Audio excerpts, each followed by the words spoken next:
Alright, so we're here on the Boston Harbor cruise.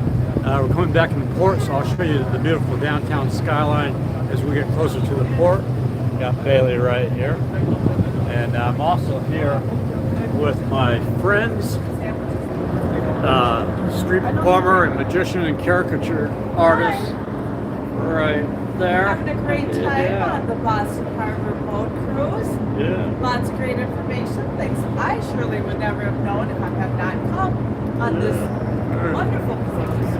All right, so I'm going to give you a little tour of the boat. And sorry, there might be wind noise. I'm not using a cordless mic, but this is the back of the boat right here. And then we'll take you to the front of the boat, show you the beautiful downtown skyline. Actually, let me go upstairs. Well, actually, I'll take you inside first. So you can do this cruise on the inside. Of course, it gets a little cold here in Boston. Or you can do it on the outside. We'll take you, there's a little snack bar here. And you can pick up drinks and snacks. And then this is a double level boat. Hey Leslie, good to see you. And here's the front of the boat on the lower level. So sorry, you're probably going to get some wind noise right about now, so I apologize for that. See if I can block the microphone a little bit.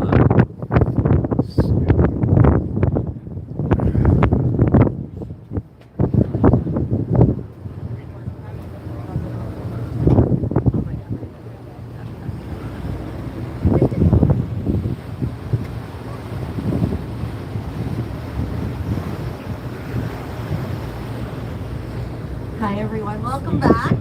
Hope everyone is enjoying their cruise here. So that red dome that we just passed, everyone always asks me what that is. That's just a new part of the airport. It's Terminal E. It's mostly for the international flights, but it does stick out like a sort of and now across this other beautiful, this beautiful I'm going to take you upstairs to where the narrator is at. We just passed Logan Airport. And they had one ship spans 90 miles in surrounding islands of the Nantucket Shoals. Shoals being very shallow water. So they wanted to make sure that ships were not. Again, this is the Boston Harbor City Cruise.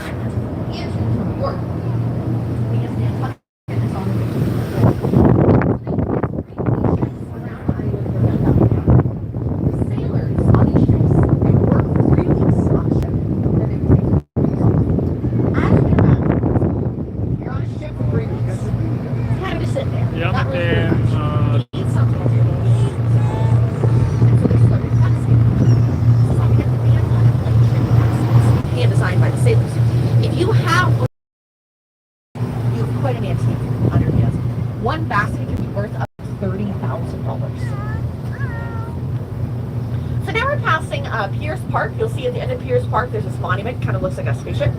So this commemorates Donald McKay. He was a famous master shipbuilder in Boston. I'm going to talk a little bit more about him as we get a little bit further into the tour. Just wanted to mention his monument here. Now a little bit further inland from here is the former site of Old Immigration Hall. So it's not there anymore. But around the 1840s, a lot of Irish immigrants came to Boston to escape the potato famine. When they got here, they would have registered at Old Immigration Hall, climbed the golden stairs, which are not actually golden, but they're called that because America's a place of golden opportunities. They went down Marginal Street, took the penny ferry across the harbor to Boston proper, and they tried to find work in this new world. Unfortunately, they were met with many signs on shops that said Nina. This stood for Hey, it's no not me. Irish Good to see you. line. Boston is much Yeah, it's better going than great, today. Leslie. In fact, we now have the second largest It's population cold, though. of Irish people in the world, only second to Ireland itself. And now we are sneaking up on a pretty new, pretty fun part of the city. You'll see this beautiful tall ship with a pretty yellow mast. She arrived about 5 years ago from Canada for $1.5 million, and they have turned her into a high-end floating oyster bar. This is a really fun place to be in the city. I was under the impression that they opened at 4, but maybe they opened a little bit earlier, since there are some people out here. It's a great place to go to. They at least will be open at 4. There's a beautiful bar on board the ship. On the patio, there's food, there's games, there's live music. It's just a really fun place to be. It'll be open till 11 tonight, and 11 to 11 tomorrow and the next day. So if you want a drink on a boat that's not this one, definitely go to Tall Ship. It's a fun place to be. I also want to mention there are 3 concrete buildings. Sorry, not buildings. There are 3 concrete blocks that are out into the water. In fact, if you look at where it says luxury rentals, it's basically right underneath that. So these blocks, they don't look like a lot, but this is the remains of the old East Boston penny ferry landing. This penny ferry ran from 1632 to 1951. It was the longest continuously running ferry in the country. While it was running, it was just 1 penny to get on board for all of that 300 years. However, at one point, the ferry got really popular. The owners thought, we could make a little bit more money from this. I love the skyline of Boston. Bostonians did what they rebelled. They stopped taking the ferry out of protest. The owners had no other choice. They had to bring the fare right back down to a penny. They learned about resilience. That day. You'll also see we're passing Clippership Wharf. You can see where it says clippershipwharf.com on top of these very expensive condos. So that name, Clippership Wharf, commemorates Donald Mackay. He was a famous master shipbuilder in Boston. I mentioned him back in Pierce Park where his monument stands. He built clipper ships. Clipper ships were known as the greyhounds of the sea. They were very fast. His most famous clipper ship was the Flying Cloud. It was built in 1851. And on its first voyage, it traveled from New York to San Francisco around South America in a record time of 89 days. Thankfully, it doesn't take 89 days to get from New York to San Francisco anymore. But that was a record that stood for over a century. That record wasn't broken until the 1980s. And when a sailboat broke that 89-day record 100 years later, it can only manage to break it by 4 hours. So that will tell you what a master Donald Mackay was at scrapping. Now, one thing that you will notice as we go throughout this tour, a lot of the buildings that are on the water are either brand new or they're being built. There's a lot of brand new apartment buildings, there's brand new hotels. We have that entirely brand new innovation district and all that right here, there is the Bunker Hill Memorial. That tends to confuse people because Boston's a pretty old city. And then that's the Bunker Hill Bridge, cable stayed bridge right there. I posted a little drone shot of that a couple nights ago. Nobody wanted to be on Boston Harbor. The buildings that had been built on the harbor back then had teeny tiny windows that looked out into the harbor. Nobody even wanted to see it.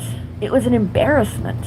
And so now, since we cleaned up the harbor by building that sewage treatment plant and by cleaning up Spectacle Island, we've come back to our waterfront roots. People want to be out on Boston Harbor today. And of course, all of you are a testament to this because now people want to take a harbor cruise. So thank you. And now we're passing this green bridge here. It's the Mystic Tobin Bridge. It's called that because it runs over Mystic River.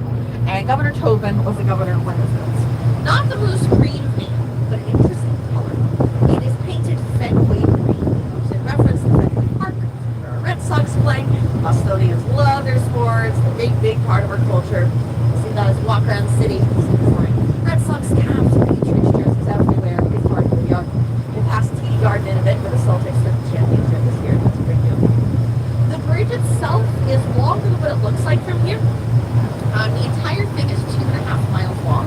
It's mostly a land bridge, but around rush hour. I'm going to go grab my other camera now because I think we're going by the USS Constitution. And I want to film that for the video. So let me go grab that other camera. We'll see a tall stone obelisk monument.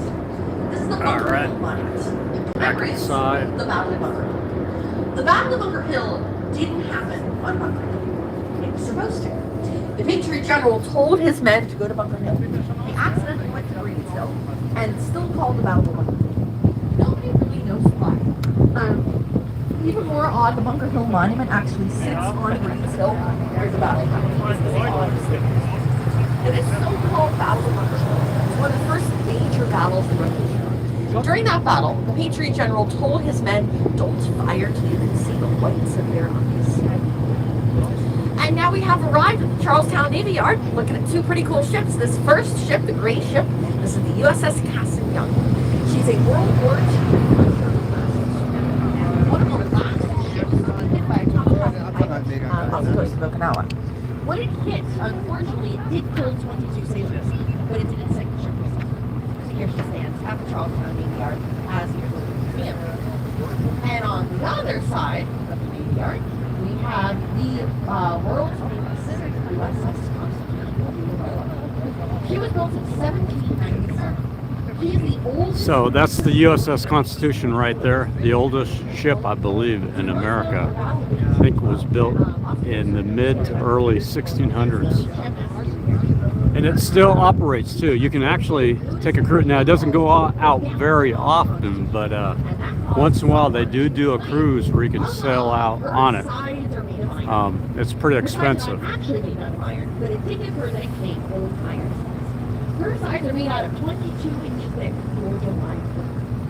She sank the HMS Harrier in only 35 minutes. And at the end of the battle, she had 19 cannonballs stuck in her side. That was how strong she is. She has fought in 42 battles. In order to maintain her active duty status, she must travel at least one long. So that's the Bunker Hill Bridge there. And to the left of it is the TD Garden where the world champion Boston Celtics play. And she will fire a 21-gun speed. The Freedom, there's another bridge in front of that big cable stay bridge. 17, from Dallas. Oh yeah. And I didn't see that other comment about 1797. But I was going to say, in front of the Bunker Hill Bridge, there's another pedestrian bridge, which I believe is part of the Freedom Trail. The Freedom Trail is a 2.6-mile trail that goes through many of the historic sites here in Boston.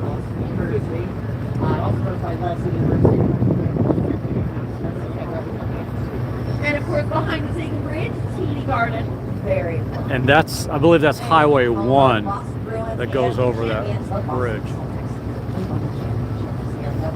Yeah, it is amazing. Unfortunately, we're on the wrong side of the sun, so it looks a little shadowy. But on the edited video, we got great drone shots of the skyline. It's going to be awesome. By the way, if anyone's wondering, where's a good place to get dinner? Food of the North End has some of the best Italian food, incredible Italian restaurants, Steve, and Boston. You gotta go to the North End, have some fun for dinner. There's food like Street. Hey, Ricky. Yeah, hi, Tim. Oh, look, I mean, there is a white church at the North End. This is the old Cruie church. It is known for 12 years in 1999. So the section of the church on that April night was told one of Thailand. We saw the British soldiers with ice coming on 2 lanterns, dropped back here, signaling all of here, 12 people, and road was back. So are you all getting a lot of wind noise? Hey, The very next house. morning, the Battle of Lexington and Concord. Yeah. Yeah, this is only an hour-long tour, but it's pretty good narration. The narrator is pretty good. Another interesting thing that happened was the Boston molasses. So this whole part of Boston, this is called the North End. Yeah, you know, I left the Tampa Bay area about 3 hours before Helene hit. And then, of course, I was up here in New Hampshire during Milton. I was watching the cameras to my house. A little nervous, but my house is still standing, thank God. I feel bad for all the businesses on St. Pete Beach, Clearwater Beach, Madeira Beach, Indian Rocks Beach, and all those beaches in Tampa. And speaking of that, I'm going to do an updated video probably in January to let you all know what beaches, what businesses on the beaches have survived and which ones haven't. And so I'm going to have to update all those videos I did this last year. I'm going to have to update everything and let you know what's going to be available now in this coming year. Unfortunately, some of the videos, like that last video we did in Tampa just before we left of St. Pete Beach, like showing the restaurant Woody's, and some of those restaurants at Woody's is completely gone. Some of those restaurants completely wiped out. Yeah, in Western North Carolina. Now, we're going to Blue Ridge, Georgia, too. That'll be the last video we shoot on this trip.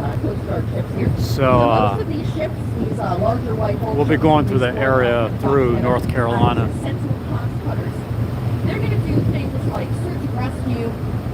maritime law enforcement, national defense if needed. So hang on with me. We're going to get a good view of the skyline here. U.S. Coast Guard was founded in 1790 by Alexander. Originally, it was part of the U.S. Treasury. So we're going by a lot of the shipyards here, the commercial shipyards. Their motto is And right after this, now the aquarium is next to this. Oh, this place is on the harbor. Yeah, it's expensive. Boston's one of the most expensive places to live in. But right next to where this boat leaves from one Long Wharf harbor, and it's right next to the New England Aquarium, and we're going into that next. Things are still a real mess. Yeah, I've been trying to keep up on what's happening in Tampa. Saddened by some of the things I'm hearing, but also too, some of the areas like Sarasota and Tampa didn't get hit as bad as what it could have been. So I'm thankful for that. You can take ferries here. In fact, there's a ferry coming in. We showed a little bit of Salem a couple days ago. You can take a ferry to Salem, as well as a ferry to Cape Cod. Now, ironically, the ferry to Cape Cod, although I don't know if it's a ferry from Boston to Cape Cod or Plymouth to Cape Cod, but that ferry is the same ferry that's a cross bay ferry in Tampa Bay that goes from St. Pete to Clearwater. In the wintertime, it operates in Tampa Bay, and in the summertime, it operates at Cape Cod. So, but they've already gone down to Tampa Bay, I think. So,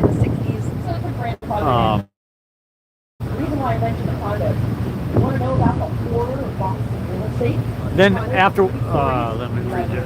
Oh yeah, St. Pete was, St. Pete was hit hard, but it could have been even worse than what it was. Thank God that hurricane moved to the south, or it would have been a catastrophe. I mean, for some businesses it was devastation, but it would have been devastation for everybody. So then after the aquarium today, we're going to do the Tea Party Ship and Museum, where it's kind of an interactive thing where they have dressed up characters. So we're going to film that in about an hour, and then we're going to go over to Cambridge, try to do some shots. So still got another full day of shooting tomorrow. The weather here is just gorgeous. Starting today, for the next 5 days, it's nothing but sunshine. It's just gorgeous here. A little chilly, but it gets warmer each day. And behind that part, you see a large green dome. Behind that, you'll see a taller white building with a gold dome. That white building with the gold dome is called Naval Hall. It's called Cradle of Liberty, where the sun's liberty neck. In front of that, the green dome is called Cruie Market. It is the oldest open-air market in the country. It's a great place to eat. So yeah, so she should, no, this is all the north end area, but here is Faneuil Hall, Quincy Market. Those are just right over there, maybe 3/10 of a mile from the shore.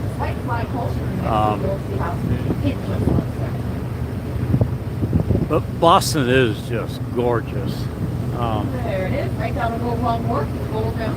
That's the old state house. Now, first of all, that's the original starting point of Boston. That was built on water. That will tell you even more about the massive. Yeah, fall in New England is just beautiful. Yep, Long Wharf. Yep, that's where this boat leaves from. Outside the old state house. So one of the things, we're sponsored by City Pass, who's comped us, where you get 4 attractions for about $72, and this is one of the attractions you can do as part of those 4. So that's definitely the thing to do when you're in Boston. Do the City Pass. It saves. Otherwise, it'd be about, you try to do those 4 attractions, it'd be about double of what it is than when you purchase City Pass. Yeah, so you know about City Pass. Many different personal accounts. A lot of them are really conflicting. The reason why it's so important to Boston history was because of the reaction. This was in every. So we're pulling into the harbor. It got everyone talking, and it convinced a lot of people. It was time to separate from the British Empire. All right, so we are about to pull right back into Long Wharf. Last site that I want to mention to you is ahead of us, the New England Aquarium, this concrete building here. The New England Aquarium is a great place to go to. We have a partnership with them. We run their whale watches, which is also something really cool to do.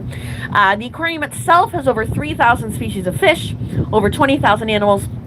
It's home to one of my favorite Bostonians, It's not Myrtle me. the turtle. She's a very famous turtle in the city. They believe Myrtle's about 100 years old. She looks fabulous, so go say hi to Myrtle. She is lovely. All right, so we are pulling right back into Long Wharf. I want to thank everyone so much for coming with us on this beautiful day. Thank you for being here. Please enjoy the rest of your stay in our city.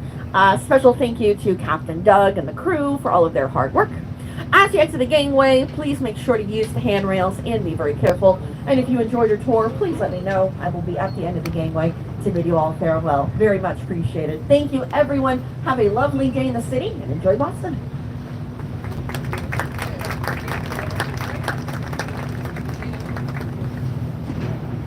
Yeah, so there you have it. This video is going to be really good.